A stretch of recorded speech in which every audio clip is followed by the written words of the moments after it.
잘들 지내셨습니까?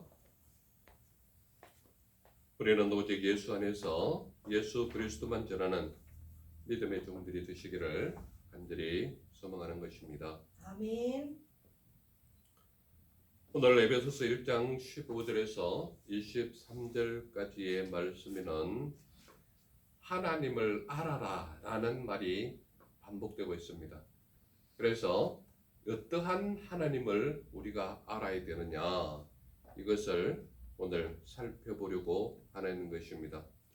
대표적인 구절로 17절과 19절 말씀해 보면 너희가 하나님을 알게 하시기를 구하노라, 이런 말씀이 있습니다. 우리 대표적으로 19절 말씀만 한번 같이 읽어볼까요? 1장 19절 말씀 같이 읽겠습니다. 시작. 그의 힘의 위력으로 역사하심을 따라 믿는 우리에게 베푸신 능력의 지극히 크심이 어떠한 것을 너희로 알게 하시기를 구하노라. 이게 오늘 바로 주된 말씀이 되겠습니다. 오늘을 살아가는 수많은 사람들은 하나님을 알지 못하는 가운데 살아가고 있는 것을 보게 됩니다. 그들은 왜 하나님을 알지 못하는가 하면 첫 번째 드러나는 모습이 그들 삶 속에 하나님을 아는 지식이 없다, 이 말입니다.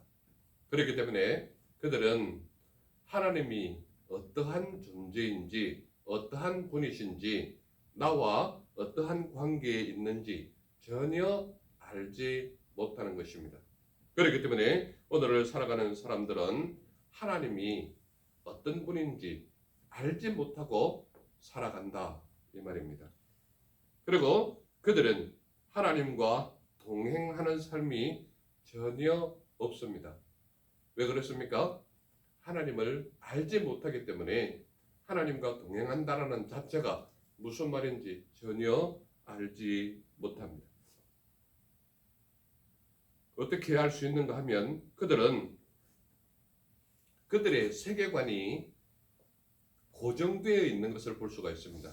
그것은 무슨 말인가 하면, 세계관이라 하면 여러분들이 각기 다양하게 나타낼 수 있겠지만 많은 사람들은 세계관이 뭐냐, 거기에 대한 적당한 답이 없습니다. 그것은 무슨 말인가 하면 사람들의 세계관은 자신이 아는 지식이 자기의 세계관입니다. 즉 말하자면 그들은 흔히들 세상 사람들이 하는 말처럼 색깔 낀 안경이라는 말을 많이 하죠. 그 말은 무슨 말인가 하면 붉은색이 있는 안경을 끼면 온 세상이 붉게 보이고 파란 안경을 끼면 온 세상이 파랗게 보인다는 이야기입니다. 그것은 무슨 말인가 하면 수많은 사람들의 세계관은 자기가 알고 있는 지식 범위가 자기의 세계관이에요. 그래서 자기가 알고 있는 범위를 벗어나면 인정하지도 않을 뿐더러 생소하게 그런 게 어디 있느냐 막무가내로 밀어붙이는 그들의 모습을 볼 수 있다, 이 말입니다. 그런데 오늘 말씀 속에는 분명하게 뭐라고 말하고 있는가 하면 너희가 하나님을 알게 하시기를 구한다 라는 말을 하고 있습니다. 오늘 제목이 뭐라고요? 하나님을 알게 하심이다, 이 말이에요. 그러면 도대체 어떠한 하나님을 알아야 하느냐, 우리가 에베소서 1장 말씀을 통하여 살펴볼 것은 이 말씀이 바로 바울에 의해 기록된 말씀입니다.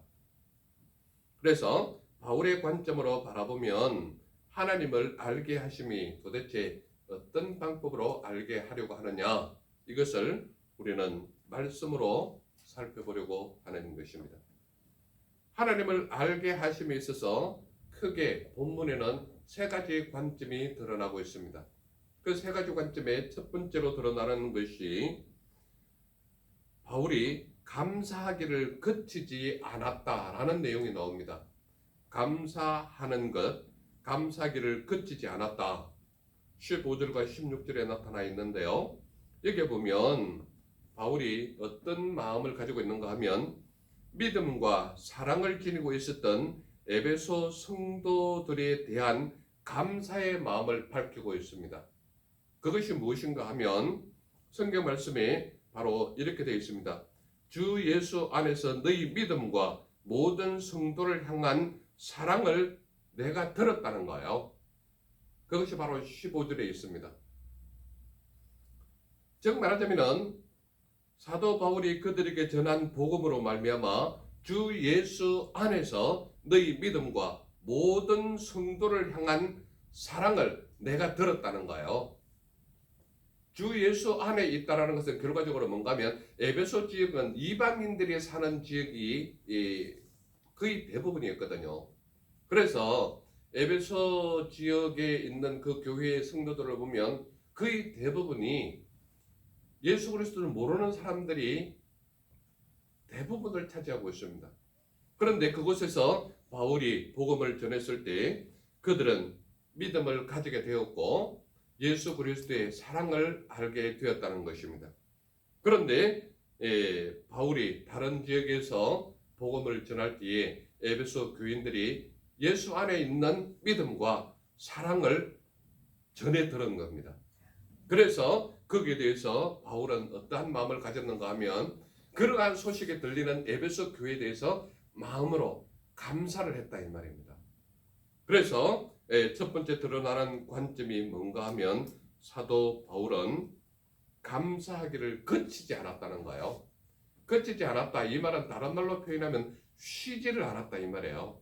그러니까 전적으로 유대인만 있는 지역도 아니고 이방인들이 대부분 사는 지역이 에베소 지역이었는데 거기에 바울이 전하는 복음으로 말미암아 예수 안에서 믿음과 사랑으로 똘똘 뭉쳐있는 그들의 삶을 통하여 전해 들은 것은 믿음과 사랑을 지속하고 있었다라는 그것에 대하여 바울은 너무나도 감사하고 있었다는 거예요. 그래서 바울은 끊임없이 기도를 했는데 내가 기도할 때에 기억하였다라는 거예요. 그들의 믿음과 사랑에 대해서 기억하면서 그들을 위해서 계속 기도하는 바울의 모습을 볼 수 있다 이 말입니다. 정말 하자면 복음을 전하는 데 그치지 아니하고 내가 복음을 전하는 그들이 믿음 안에서 바르게 세워졌느냐 아니냐를 끊임없이 관심을 가지고 그들을 위해서 기도하는 복음 사역자의 모습을 볼 수 있다 이 말입니다. 그러므로 우리가 복음을 전한다 하면 그냥 전했으니까 끝이다 이런 개념이 아니라 하나님의 말씀을 전할 때에 그들의 생활과 삶이 주님 안에서 바르게 생활하고 있는지 예수 안에서 믿음으로 바르게 생활하고 있는지 그들에게 예수 그리스도의 사랑이 아직도 남아있는지 끊임없이 확인하면서 그들을 세워가는 모습이 바로 우리 믿는 자의 모습이어야 한다라는 것을 말하고 있는 것입니다. 그래서 바울의 관점은 내가 복음을 전한 그것이 그들에게 식지 아니하고 끊임없이 나타나는 그 모습을 보고 바울은 감사하기를 그치지 않았다 이 말이에요. 그러니까 기도할 때마다 그들을 기억하면서 항상 같이 기도하는 복음 전도자의 모습이 바로 사도 바울의 모습이었다. 이것이 첫 번째 나타나는 관점이다 이 말입니다. 두 번째로 나타나는 관점이 뭔가 하면 바울의 중보기도 내용을 밝히고 있다 이 말입니다. 즉 말하자면 사도 바울은 내가 너희들을 위해 기도하는데 내가 이러한 기도로서 하나님 알기를 원한다 라고 그러면서 중보기도의 내용을 밝히고 있는 그 모습을 볼 수가 있습니다. 바로 17절에서 19절 사이에 중보기도의 내용을 다루고 있습니다. 거기에 보면 사도 바울이 기도했다라는 것이 세 가지가 드러나고 있습니다. 그 기도 안에 세 가지가 나타나 있는데 그 첫 번째로 드러나는 기도가 뭔가 하면 그의 부르심의 소망을 기도하고 있다는 거예요. 그의 부르심의 소망. 이것은 뭔가 하면 성령으로 인해 미래에 있을 완전한 구원에 대한 소망이라는 거예요. 자, 이 몇 절에 있습니까? 몇 절에 나타나고 있습니까? 17절을 한번 보세요. 17절. 우리 주 예수 그리스도의 하나님 영광의 아버지께서 지혜와 계시의 영을 너희에게 주사 하나님을 알게 하시고 이렇게 돼 있죠. 그러면서 18절에 뭐라고 말하고 있습니까? 너희 마음의 눈을 밝히사 그의 부르심의 소망이 무엇이며 성도 안에서 그 기업의 영광의 풍성함이 무엇이며 이렇게 기도를 하고 있다는 거죠. 그러니까 첫 번째로 드러나는 기도가 중보 기도가 뭔가 하면 그의 부르심의 소망이라는 거예요. 그의 부르심의 소망. 이게 뭡니까? 하나님께서 부르시는 자의 소망은 뭔가 하면 성령의 인도하심으로 말미암아 그가 구원받는 거예요. 그가 구원받는 거. 그러면 그 구원은 어떠한 구원이냐? 바로 성령으로 인해 미래에 있을 완전한 구원에 대한 소망이라는 거예요. 완전한 구원에 대한 소망이 뭡니까? 바로 예수님의 재림을 통하여 예수님의 재림하는 그 당시에 살아있는 사람은 살아있는 채로 들어올림을 당하고 예수님께서 재림하시는 그때에 이미 믿었던 성도들이 죽었다 그러면 죽은 영혼들이 살아 올라오는 거예요. 그렇기 때문에 그의 부르심의 소망이라는 것은 결과적으로 뭔가 하면 성령으로 인해 미래에 있을 완전한 구원에 대한 소망이 바로 그의 부르심의 소망이다 이 말입니다. 그렇기 때문에 믿는 자의 소망은 무슨 소망이냐? 이 다음에 우리가 이 땅에 연수를 다 마치고 하나님의 부르심을 받았을 때 우리는 영원하신 천국에 있는 거지만 그 천국에서 우리가 하나님과 함께 생활하지만 예수 그리스도의 재림하는 그때에는 죽은 자는 그대로 영을 불러 올리시는 그러한 축복이 우리에게 있다라는 것을 분명히 말하고 있는 것입니다. 그래서 바울의 중보기도 중에 첫 번째 내용이 그의 부르심의 소망에 대한 기도를 하고 있다. 이 기도 내용을 밝히고 있는 것입니다.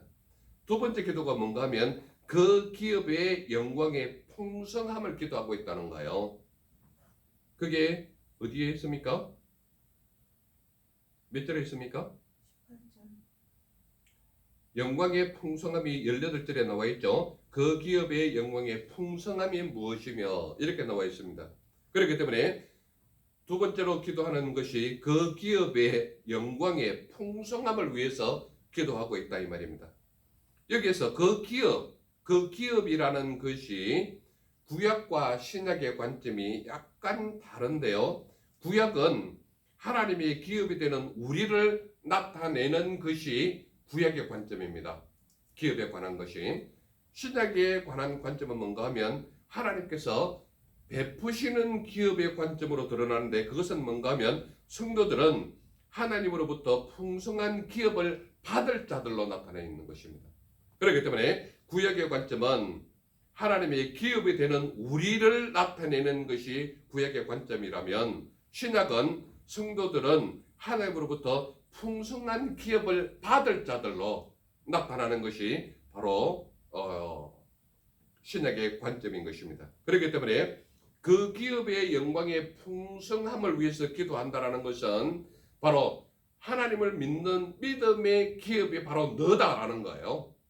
예수 그리스도를 믿는 믿음의 사람이 바로 하나님께서 주시는 풍성한 기업을 받을 자들로 표현하고 있는 것입니다. 그렇기 때문에 그 기업의 영광의 풍성함을 위하여서 기도한다. 이것을 밝히고 있는 것입니다. 그리고 세 번째로 나타나는 중보 기도가 능력이 지극히 크시다라는 것을 기도하는 거예요. 그의 능력이 지극히 크다. 이것이 어디에 나와 있습니까?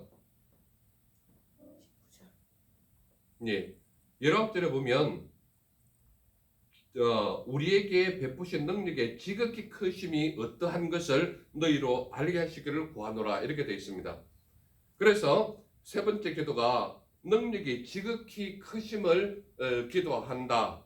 이 중보 기도를 말하고 있는데 여기에서 하나님의 능력은 엄청나게 큰데 지극히 크다라는 관점 속에서 가장 정확히 드러나는 가장 큰 게 뭡니까?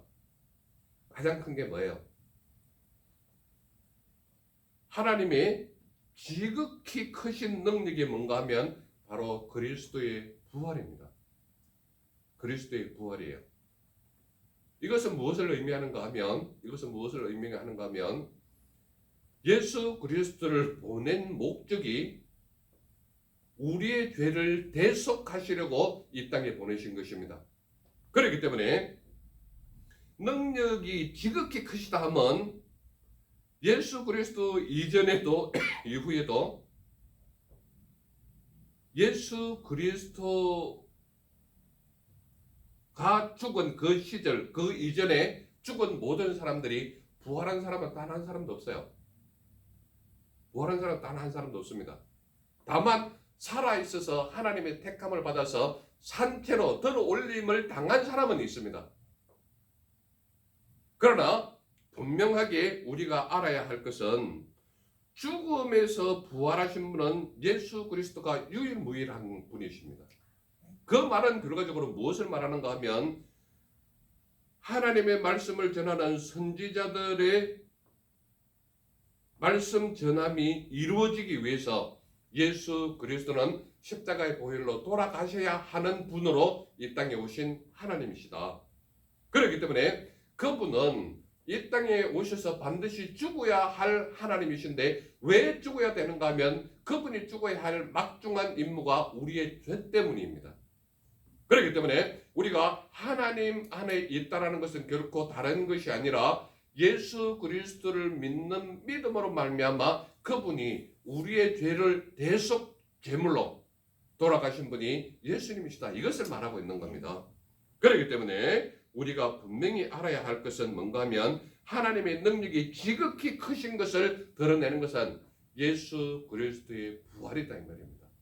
그러면 예수 그리스도의 부활로 끝나느냐? 그게 아니에요. 예수 그리스도의 부활을 통하여 하나님께서 무엇을 보여주시려고 하는가 하면 예수 그리스도를 믿는 믿음의 사람은 너희가 하나님의 자녀되는 권세를 받은 사람들이기 때문에 예수 그리스도를 믿는 믿음의 사람 그도 부활로 나타난다는 것을 보여주고 있는 것입니다. 그렇기 때문에 하나님께서 그의 능력이 지극히 크심을 위하여 기도했다라는 것은 그리스도의 부활이 하나님의 지극히 크심이고 이것을 바울이 기도한다는 것은 결과적으로 뭘 기대하고 기도하는가 하면 바로 믿는 너희도 예수님처럼 그 때가 되면 부활한다라는 것을 말하고 있는 거랍니다. 그러므로 바울의 세 가지 중보 기도가 나타나는 주요한 것은 첫 번째가 그의 부르심의 소망에 대해서 기도를 하고 있다는 것을 밝히고 있고 두 번째로 나타나는 것은 그 기업의 영광의 풍성함을 위해 기도한다는 것을 밝히고 있고 세 번째는 그의 능력이 지극히 크심을 위해 기도한다는 것을 분명히 밝히고 있다 이 말입니다. 그렇기 때문에 오늘 너희가 하나님을 알게 하시기를 구한다. 하나님을 알게 하심에 대해서 크게 드러나는 관점 첫 번째가 바울의 감사하심을 그치지 않았다라는 관점 두 번째는 바울이 중보 기도를 이렇게 하고 있다라는 내용을 밝히고 있는 관점 세 번째 관점은 뭘까요? 세 번째 관점은 바로 그를 만물 위의 교회의 머리로 삼으셨다는 거예요. 그러면 여기서 그는 누구냐? 예수 그리스도를 말하고 있는 겁니다. 그렇기 때문에 그를 만물 위의 교회의 머리로 삼으셨다라는 것이 20절에서 23절의 주요한 관점인데요. 여기에서는 교회의 머리 대신 그리스도의 탁월성을 다시 한번 선포하고 있다 이 말입니다. 누가 탁월하다고요? 예수 그리스도의 탁월성을 다시 한번 강조하고 있다 이 말입니다. 그러면 어떻게 해서 그분이 만물 위에 교회의 머리로 삼으셨는가 하면은 첫 번째, 그분은 죽은 자들 가운데서 다시 살리심을 얻은 분이다 이 말이에요. 바로 20절에 나타나 있지 않습니까? 그러니까 예수 그리스도는 죽은 자들 가운데서 다시 살아나신 하나님이시다. 이것을 분명히 드러내고 있는 거예요. 그리고 두 번째가 뭔가 하면 하늘에서 자기의 오른편에 앉히셨다 이 말입니다. 하늘에서 자기의 오른편에 앉히셨다 이 말은 하나님의 오른편은 장소적인 문제가 아닙니다. 하나님의 오른쪽에 앉히셨다. 오른쪽이라는 것은 장소적인 위치가 아니라 오른편은 하나님의 권세를 나타내는 겁니다. 그렇기 때문에 오른편에 앉으셨다 이 말은 하나님의 모든 주권과 권세와 다스리심에 관한 모든 것들을 누구에게 맡기셨는가 하면 예수 그리스도에게 맡기셨다는 거예요. 그러니까 하나님 아버지의 오른편에 앉으셨다 이 말은 오른편에 앉은 이 예수 그리스도가 하나님의 독생자 외아들 예수 그리스도로서 이 예수님께 무엇을 맡겼는가 하면 구원과 권세와 다스리심과 모든 하나 아버지의 권세를 아들에게 맡기셨다는 거예요. 그렇기 때문에 하늘에서 자기의 오른편에 앉히셨다 이 말은 아버지의 모든 권세와 능력과 다스림에 관한 모든 권세를 누구에게 넘겨줬다는 거예요? 예수 그리스도께 넘겨줬다는 거예요. 그렇기 때문에 예수님은 아버지의 모든 권세를 받으신 하나님이다. 이것을 말하고 있는 거란 말이에요.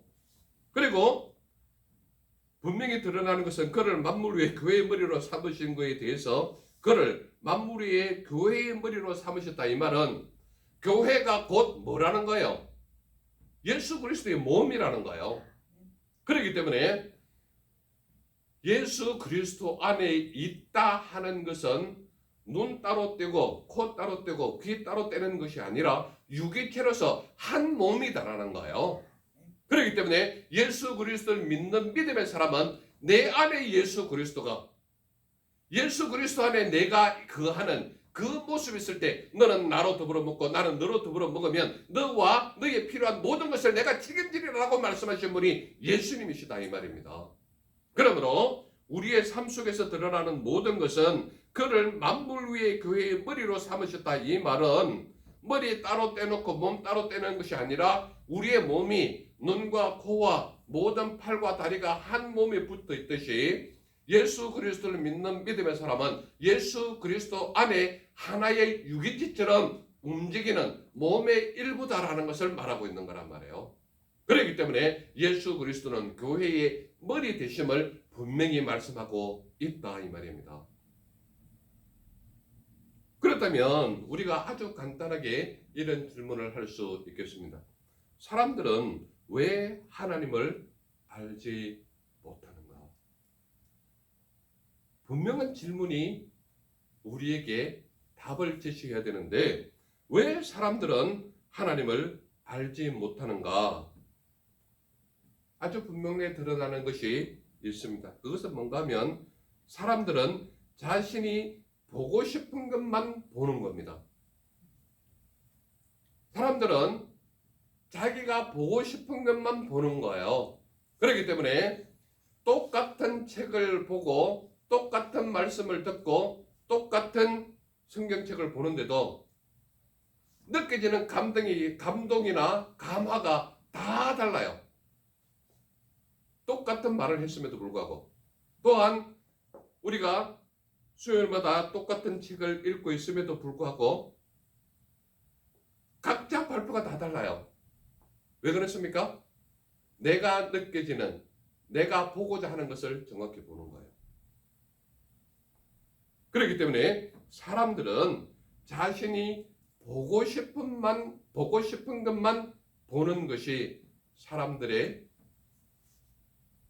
삶의 모습이라는 것입니다. 그리고 사람들은 자신의 지식이, 자신의 세계관이라는 것을 분명히 드러내고 있다 이 말입니다. 왜냐하면 그들의 삶 속에서 자기 자신의 가진 지식이 자기의 세계관을 그대로 드러내고 있는 거예요. 그렇기 때문에 그들이 말할 때마다 그들의 지식이 말로 드러나는 거예요. 그렇기 때문에 그들이 말하는 속에는 하나님을 아는 지식이 전혀 없는 거예요. 자기 자신이 알고 있는 지식이 자기의 세계관을 가지고 있기 때문에 자기 마음대로의 자기 세계관을 가지고 있는 거예요. 그러니까 그들의 삶 속에는 하나님을 아는 그런 지식이 전혀 없음을 보게 된다 이 말입니다. 그리고 사람들은 자신이 알지 못하는 것은 신뢰하지 않습니다. 즉 말하자면 하나님은 지금도 살아계시고 하나님은 당신과 함께 하시고 하나님이 당신의 모든 것을 다 아신다 이런 얘기를 하면 전혀 신뢰하지 않을 뿐더러 인정하지도 않는다 이 말입니다.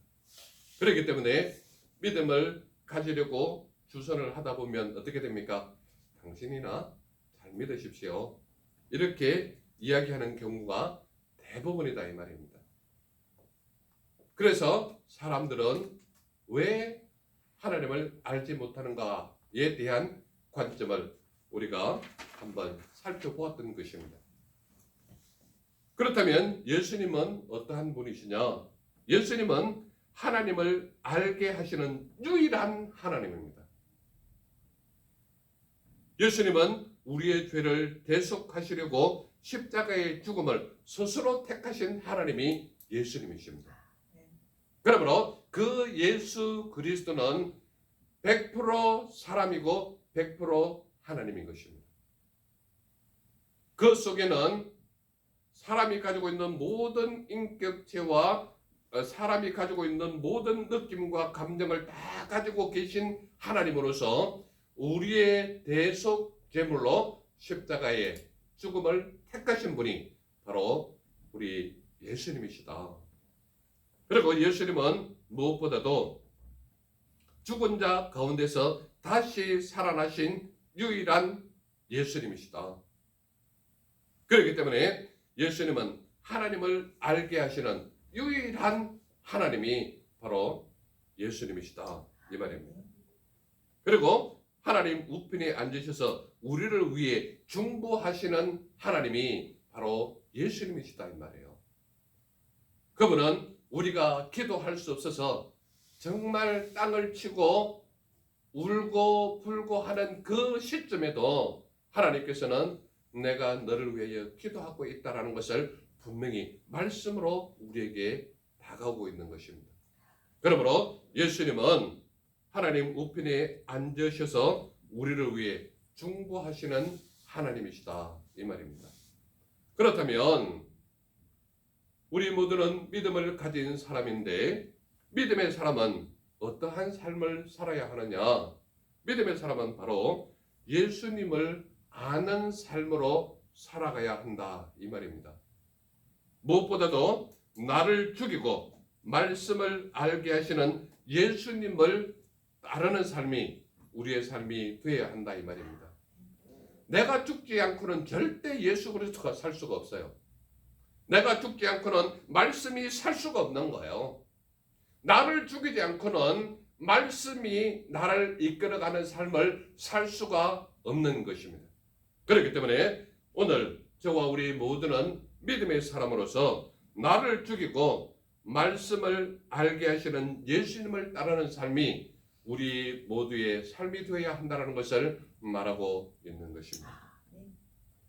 또한 예수 그리스도를 믿는 믿음의 사람은 다른 사람을 위하여 중보하는 삶을 살아라 이 말을 하고 있는 거예요. 바로 중보하는 삶이 바울의 기도하는 삶 속에서 드러나고 있지 않습니까? 예수님도 지금 하나님 우편에 앉아 계셔서 우리를 위하여 밤낮 끊이지 아니하시고 기도하시는 예수님이 우리의 하나님이십니다. 그렇기 때문에 우리는 중보 기도 또는 도고라고 말하고 있는데 도고의 기도를 끊임없이 생활화하는 삶이 우리 모두의 삶이 되어야 한다는 것을 말하고 있는 것입니다. 그 다음에 믿음의 사람에게 분명히 말씀하는 것은 영생의 소망을 품고 사는 삶이 되어야 한다 라고 말하고 있는 것입니다. 바울도 똑같은 기도를 하고 있지 않습니까? 그래서 우리는 예수 그리스도를 믿는 믿음의 사람은 영원히 죽지 아니하고 영생을 얻는 그 소망, 천국으로 가서 예수 그리스도를 만난다라는 그 소망, 천국에서 하나님과 더불어 예배하며 찬양하며 영광 돌리는 그러한 삶이 우리의 삶이 되어야 한다라는 것을 말씀으로 가르치고 있다 이 말입니다. 그러므로 오늘 저와 우리 모두는 예수 그리스도를 믿는 믿음의 사람으로서 예수님을 아는 삶이 우리 모두의 삶이 되시기를 간절히 소망하는 것입니다. 기도하겠습니다. 사랑의 주 하나님 감사합니다. 오늘도 우리에게 하나님을 알게 하시는 그 말씀을 들려주시니 감사합니다. 우리 모두의 삶 속에서 예수 그리스도를 믿고 따르는 은혜의 삶이 되게 하시고 말씀을 통하여 예수 그리스도를 알게 하는 삶이 우리의 삶이 되게 하시며 우리의 모든 생활과 삶이 나를 죽이고 예수 그리스도를 따르는 온전한 순종의 삶이 우리 모두의 삶이 되게 하여 주옵소서. 함께 하시고 이끄시고 너를 채우심을 믿사오니 주님으로 영광받아 주옵소서. 날 구원해 주신 주 예수님 이름으로 감사하며 기도드렸사옵나이다.